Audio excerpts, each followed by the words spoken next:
یہ انڈیا سے ہیں.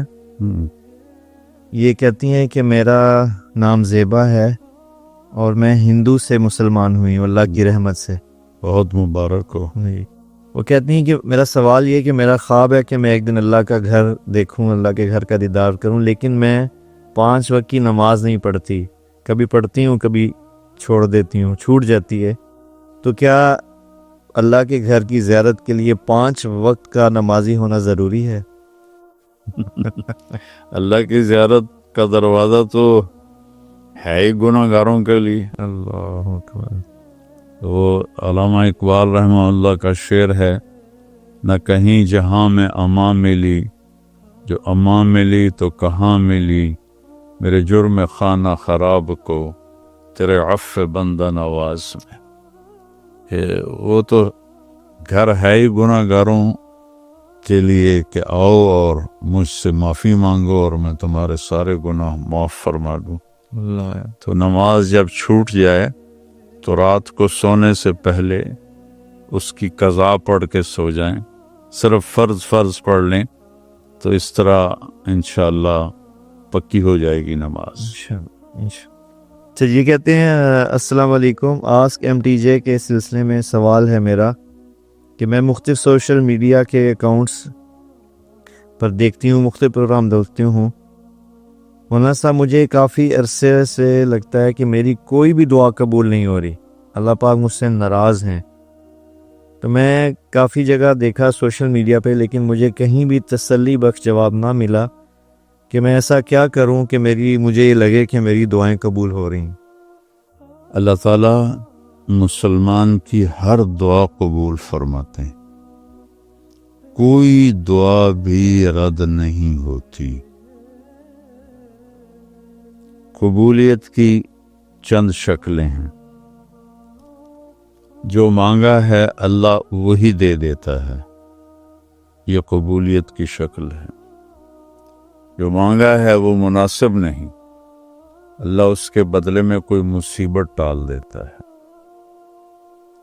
جو مانگا ہے میں نے اپنے لیے وہ مناسب نہیں, اللہ اس کے علاوہ کسی اور طرف سے میرا کھاتا پورا کر دیتا ہے. جو مانگا ہے اس کا کوئی رزلٹ نہیں, وہ اللہ فرماتے ہیں میرے خزانے میں جمع ہو جاتی ہیں.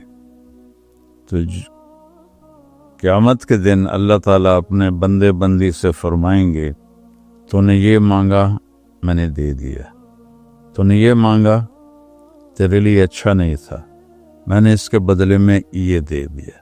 تو نے یہ مانگا تیرے لیے مناسب نہیں تھا, میں نے تیری مصیبت ٹال دی, مصیبت دکھائی جائے گی, یہ تیری مصیبت میں نے ٹال دی. تو نے یہ مانگا, اس کا کچھ بھی تیرے لیے ظاہر نہیں ہوا, اس کے بدلے میں اب میں تمہیں جنت میں یہ دیتا ہوں, ذرا دیکھو. جب اللہ اس کے سامنے سے جنت کا پردہ ہٹائیں گے اور وہ دیکھے گا, کہے گا ہائے اللہ کاش میری دنیا میں کوئی دعا قبول نہ ہوتی. تو دعا ایک عبادت ہے, اس کو کبھی نہیں چھوڑنا چاہیے.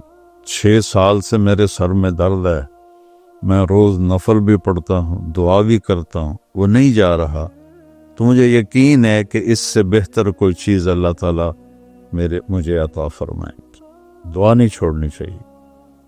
یہ نیلم سلیم ہیں, انگلش میں ان کی بات ہے, اس کا خلاصہ یہ ہے کہ کہنا یہ چاہ رہی ہیں کہ آپ کو فالو کرتی ہیں اور کہتے ہیں جی آپ ہمارے اسلامک سیلیبریٹیز ہیں, ہیروز ہیں.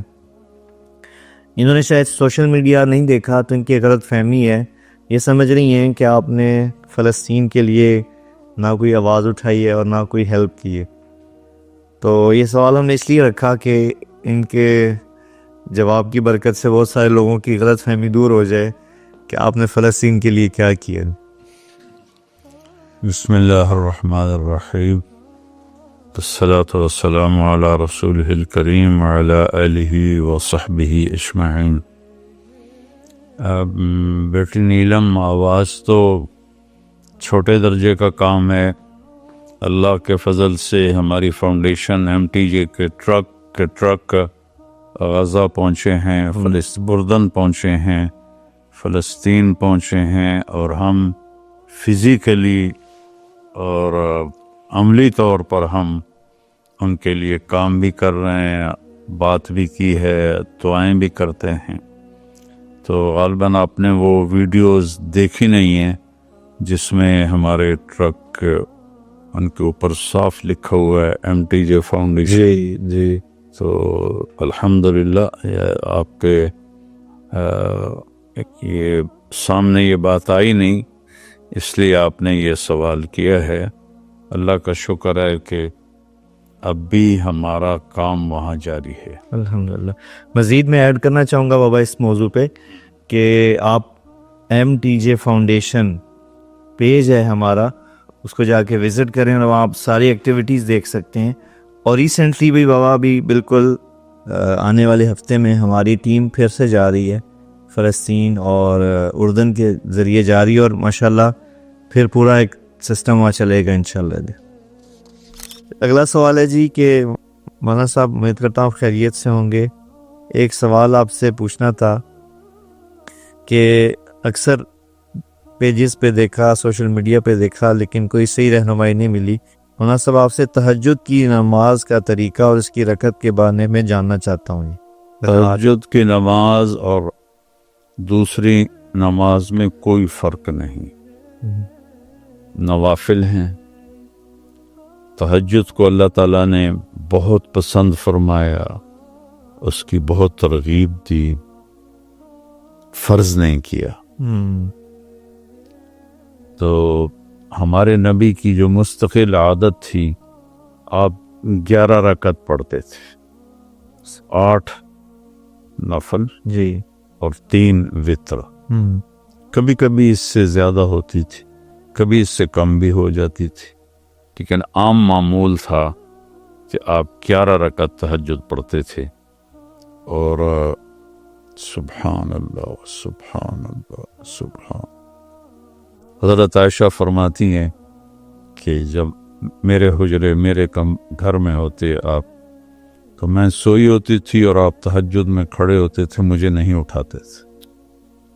اور جب سجدے میں جاتے تھے تو لمبائی اتنی مختصر ہوتی تھی کہ میری ٹانگیں سامنے آتی تھیں، تو آپ میری ٹانگوں پہ ایسے ہاتھ لگاتے تھے، تو میں ٹانگیں ایسے پیچھے کر لیتی تھی، آپ سجدہ فرماتے تھے، کھڑے ہوتے تھے، میں پھر سیدھی کر لیتی تھی، تو اب لمبی رکعت پڑھتے تھے۔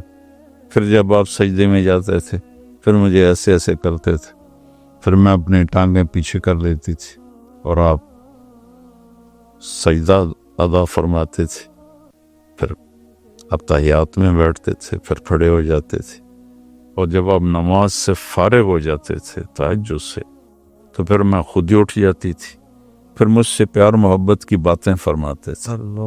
فجر کی اذان تک ایسے آپ سیدھے ہاتھ کو ٹیک اور پاؤں ایسے کر کے، ایسے ہم لیٹتے جی جی جی جی، آپ ایسے لیٹ جاتے تھے اور میں بھی سامنے ویسے ہی لیٹ جاتی تھی، اور آپ مجھ سے پیار محبت کی باتیں فرماتے کرتے رہتے یہاں تک کہ اذان ہوتی اور بلال آ کر دستک دیتے، تو پھر آپ اٹھ کے 2 سنتیں پڑھتے اور فرض نماز پڑھانے کے لیے چلے جاتے تھے۔ اللہ، تو یہ فرض نہیں ہے، اگر کوئی نہیں اٹھ سکتا رات کو پچھلے ٹائم، تو عشاء کے بعد اگر وہ 2 نفل بھی پڑھ لے گا ایکسٹرا، تو وہ تہجد گزار ہی شمار ہوگا۔ تو آپ سونے سے پہلے 2 پڑھ لیں، 11 پڑھ لیں، آپ بھی تہجد گزار ہو جائیں۔ ماشاءاللہ۔